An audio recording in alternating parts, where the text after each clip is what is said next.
This is the 1920s, lesson 2, cultural conflicts. You can see some guys dumping out a barrel there, dumping it down into the sewers under the city, under a city. These guys are emptying out barrels of beer. And you can see nobody's trying to stop them. And that's because of a new era that gets rushed in the 1920s called Prohibition. In 1919, our Congress signed or voted to pass the 18th Amendment. The 18th Amendment is a change to our Constitution that prohibited the manufacture and sale of liquor, beer, and wine. Now, obviously, this is something that doesn't exist today. We're 100 years later. Obviously, liquor. There's liquor stores, beer stores. You can get wine anywhere. This obviously doesn't last very long, but for a time, they passed this amendment that stopped the manufacture and sale of liquor, beer, and wine for a great number of reasons. First, they wanted to eliminate drunkenness. They found that guys were getting their paycheck and then taking it to the bar, and they weren't spending their money at home. They weren't spending their money on their family. They were spending their money on drinking. And after a long, hard week, they were convincing themselves that they deserved this. The problem was now family members are being neglected. It often led to abuse in terms of violence towards their wives and their family members, their children. So this was to help eliminate drunkenness, which would then protect the wives and children. And you can see this propaganda here where people were voting for a wet or dry community. So wet community allows alcohol, a dry community does not. You can see the rich brewer on the left wants to vote for to protect his interests, and the woman with the 3 children on the right wants you to vote dry to protect hers. Second, they wanted to get rid of saloons. They saw that saloons were often places where people who were drinking make bad choices, and this is where prostitution and gambling and other criminal activity were thriving. People who drink a lot tend to miss a lot of work, and it costs their employers. Oftentimes, people who come into work who were maybe hungover or had already been drinking, you had on-the-job accidents. Again, this creates problems for the employers. In the 1920s, Prohibition was being obeyed in the countryside, but not so much in the city. You can see 95% of the countryside was actually obeying this whole Prohibition idea, but only like 5% in the big cities. You can see these are confiscated barrels of booze being emptied out in the streets at whatever town or city this is. Of course, this didn't go well. The American people, a lot of the American people did not enjoy the idea of prohibition. You can see guys walking around protesting that they want their beer. So when you tell somebody they can't have something, obviously people are going to find a way to get it. And the way that they got it was through bootlegging. Bootlegging is a way for Americans to find a private source for alcohol. The bootleggers were suppliers of illegal alcohol. They were making it secretly, and then they were selling it. And this is where a lot of people are going to make a lot of money. It was worth the risk of getting caught.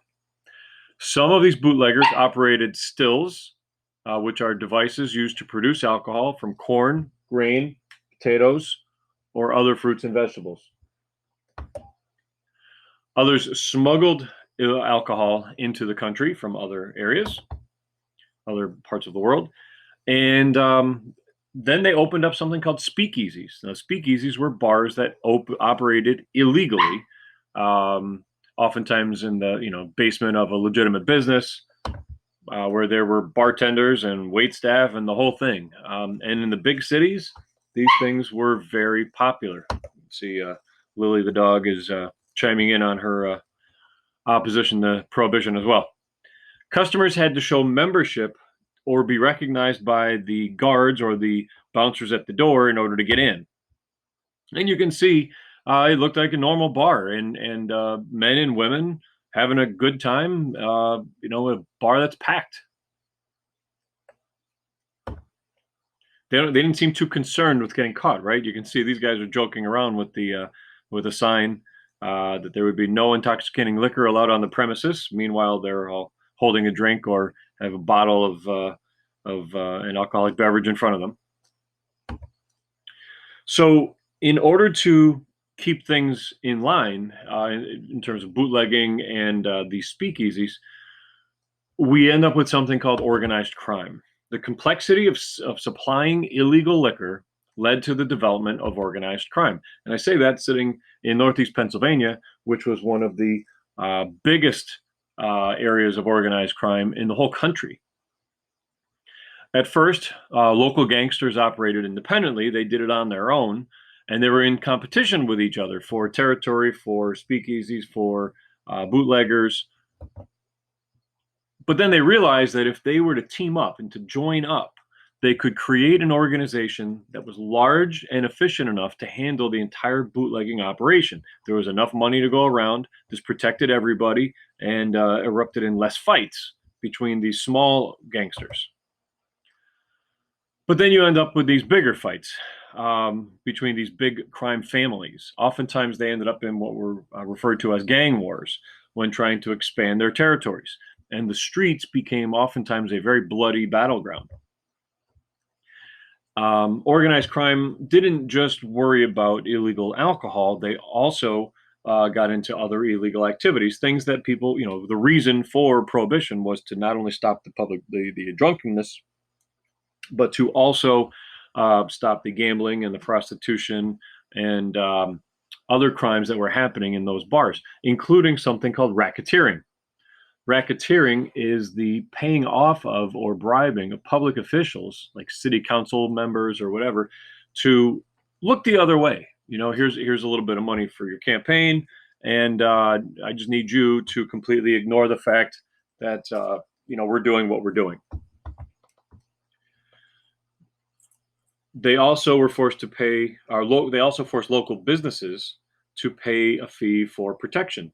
And you had, if you didn't pay that, they would make sure that bad things happened to you. Now, one of the most notorious gangsters of the time of the 1920s into the early 1930s, I guess, was Al Capone. Al Capone was probably the face of crime organizations throughout this whole time frame, and he's going to operate out of Chicago. He earns the nickname Scarface, and I think you can tell why by looking at him. And he literally murdered his way to the top of the organized crime in Chicago. Now, somehow, some way, he avoided jail. He was arrested, but would be found not guilty. Witnesses would disappear or turn up dead, or people would be afraid to testify against him. Somehow, some way, there was always a way out for Al Capone until the early 1930s, and we'll get into that soon. He was making over $60 million a year just from bootlegging. $60 million a year. On top of all the other stuff he was doing, $60 million a year just from bootlegging. Now, with all that money came a lot of power. And, if you're trying to figure out how and why this guy kept getting away with this, it's because when you make all that money, he was able to bribe or buy the cooperation of city officials and the Chicago police. And to make it worse, I guess, he was donating a ton of money to churches, to charities, to helping people who couldn't afford food during, this is all, eventually during the Great Depression, helping the homeless and giving away tons and tons of meals for people who couldn't feed themselves or their families. So he was a pillar of the community too. He was a beloved member of the community. He's just a guy you didn't mess with. So eventually, the federal government figures this whole thing out, and they figure that there's no way that local officials can go after him. They need something bigger than the Chicago police force. So they improved law enforcement federally, and they created something called the Bureau of Investigation. Now, it's later going to become the Federal Bureau of Investigation, or the FBI.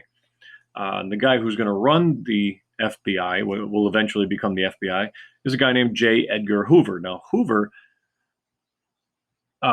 takes over this in the 1920s, late 20s, and he will serve in this capacity until, boy, I think the Nixon administration in the late 1960s. So, like 40 years, this guy is going to be in charge. There's a younger J. Edgar Hoover, and J. Edgar Hoover and his G-men. These were the guys who were going to go and stop the bad guys. Became kind of famous for what they went out to do. They eventually do get Al Capone. They are able to arrest him, and they actually send him to prison, where he will stay for a while on tax evasion, meaning he wasn't paying all the taxes that he rightfully owed. The issue of religion becomes big in the 1920s as well. In response to challenges to traditional religious beliefs from science, historians, and problems within society, religious traditionalists started fundamentalism. So religion has a problem in the early 1920s. There's been a lot of scientific advancement and a lot of historical discoveries that challenge things that we always gave God credit for. And now it showed that science and nature and evolution are going to be responsible for more things, and that and there's going to be things that are contradicted within the Bible because of history and science. Well, a lot of very religious people didn't appreciate this, and they started something called fundamentalism. Now, all religious groups, big religious groups, Buddhism, Islam, Christianity, they all have extreme groups we call fundamentalists, people who take what is normally a very peaceful religion and then they take it to an extreme level. Well, in this particular situation, we're talking about Christians. They supported traditional Christian ideas about Jesus. The traditional Christian stuff about Jesus is all there. But then they took it a step further and they said that since God inspired the Bible, it has to be true. It doesn't contain any errors or contradictions. Everything that's written in the Bible is literally true. And that's hard for a lot of people who, study science and history to agree with. Now, the most famous of these fundamentalist preachers was a guy named Billy Sunday. There is Billy Sunday holding his Bible in one hand and a clenched fist with the other, and talking to the people. So one of the big moments for the issue of religion in the 1920s has to do with something called the Scopes monkey trial. And this trial is going to challenge evolution. Not the theory itself, but whether or not people should be taught the theory. See, the theory of evolution deeply disturbed fundamentalists because what it says is that humans and all other living species developed over time from simpler life forms. Well, if that's the case, then the story of creation in the Bible doesn't work. They worked for passage of laws, the fundamentalists, banning public schools from teaching the theory of evolution. Now you have to remember, back in the day, public schools, even not so long ago, when a lot of your teachers were in school, including myself, there was prayer in public school. You started every morning with prayer and the Pledge of Allegiance. In 1925, Tennessee passes a ban banning public schools from teaching evolution. And pretty soon after that, a science teacher named John Scopes challenges the law. He doesn't go out and make a big stink about it. He starts teaching evolution in class. And he did this because he was asked to do this. Oftentimes, these huge court cases were kind of set up in a way. That's what happens here. So there's John Scopes, teacher, and he is going to teach evolution in school, knowing he's going to get in trouble for this. And this leads to what becomes, like I said, known as the famous Scopes monkey trial.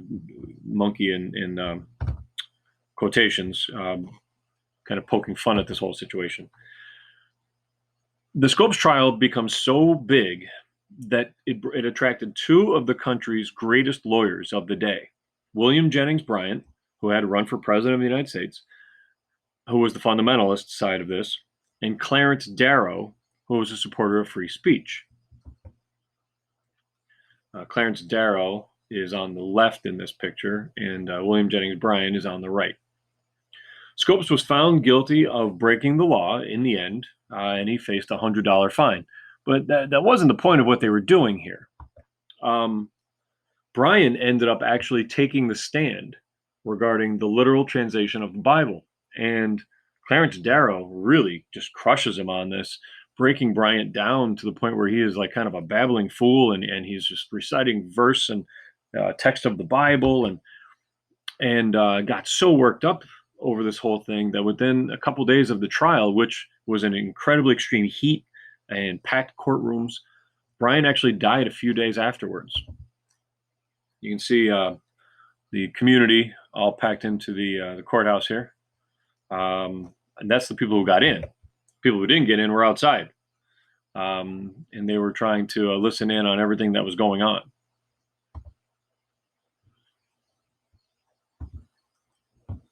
In the end, what was really being challenged here was your right to think, the freedom to think. So let's talk about some racial issues that were happening in the 1920s. As you can imagine, we live in a time where the "I Can't Breathe" and Black Lives Matter stuff is so recent, and it's become riots and protests in the streets and that kind of stuff happening over the last so many years. Not a shock that this stuff was happening 100 years ago too. During the summer of 1919, mob violence between white and black Americans erupted in about 25 different cities.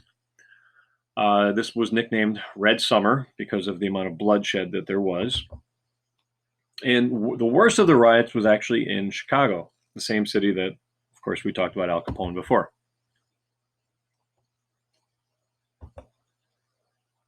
Keep in mind that this is also the Jim Crow South era, but Chicago is not a southern city, it's a northern city.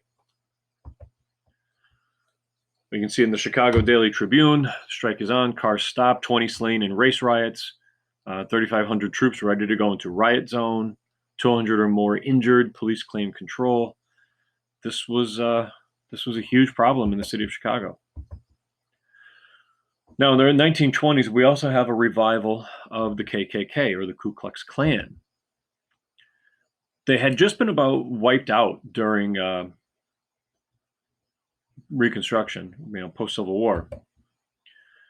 And they came back strong in 1915 using modern fundraising and publicity methods to increase influence and size. And here's what I mean. And by 1922, there was 100,000 members of the KKK across the United States. That seems like a decent number until you look at 2 years later. 2 years later, there's 4 million members of the KKK. And it wasn't just in the South anymore. This had been moved up to the North. This has moved to all the big cities. And the focus of the KKK now was to defend their own white Protestant culture against any group, not just African Americans, not just Black Americans, that seemed un-American. They carried out many crimes against African Americans, Catholics, Jews, immigrants, and others. They were using fear tactics, riding by night in terms and beating and whipping and even killing their victims. Every time they did something like this, it was to send a message trying to tell you to stop doing what you're doing. You stop doing what you're doing, we'll stop riding through and killing people and hurting people. The police began to step up enforcement of this, and by 1927, Klan activity kind of went downhill again. But as we should be aware, the KKK is still around. They still have marches. They still wear their sheets. But you can see this is back in the 1920s. There is the United States Capitol. And in front of the U.S. Capitol, you can see these white robe wearing Klansmen. But as you may be able to tell, many of them are women. And you can see, if you look carefully at the sign there, that's the Bucks County from Pennsylvania KKK. That's not too far from here. That's an hour and 45-minute ride from Scranton, PA. And this is one of their big rallies. You can see they have a stage set up and burning crosses and the KKK sign. This is in Dayton, Ohio. Again, this is not the Deep South. This is normal northern city, USA. I did find this picture and found it amusing. There's nothing amusing about the KKK except when a bunch of people in the KKK outfits in their white robes and their head coverings are riding a Ferris wheel at a local town festival. Fighting discrimination. So the NAACP, the National Association for the Advancement of Colored People, okay, colored meaning anyone who's not white. However, this is not like an anti-white organization. Many of the people who were fighting with the NAACP in terms of its leadership were actually white people, men and women who were lawyers and people who had influence and were able to help try to get equal opportunities, equal rights for African Americans who could not afford legal teams or to defend themselves. So they got very active in response to the increasing violence. They worked to pass federal anti-lynching laws. Lynching is beyond hanging. It's the hanging, the beating, the shooting, the mutilation of the corpse itself. They also worked to protect the voting rights of African Americans. And remember, the Jim Crow South was working very hard against that. And the NAACP for a while is only going to have limited success, at least in the 1920s. As we get closer to the 1940s and 50s, you're going to start to see them having a lot of success, which is why the civil rights movement is going to be able to succeed to some great degree in the 1950s and 60s. Something else called the Garvey movement was popular in terms of the Black Americans at the time. Some African Americans, frustrated by the continued violence and discrimination that was happening here, dreamed of being able to go to their own homeland. Remember, a lot of the African Americans who were here were dragged here in the slave trade. They didn't come here on purpose. They didn't choose to be here. They're the victims of all this. So a gentleman named Marcus Garvey, who was an African American, who was actually from Jamaica, urged African Americans to return to motherland Africa to create a self-governing nation. And this idea had gained a lot of steam. But it was also the idea of building up their self-esteem and to help them get good jobs and to make some money and to be a powerful person. Well, in the end, this didn't happen. His efforts do fail.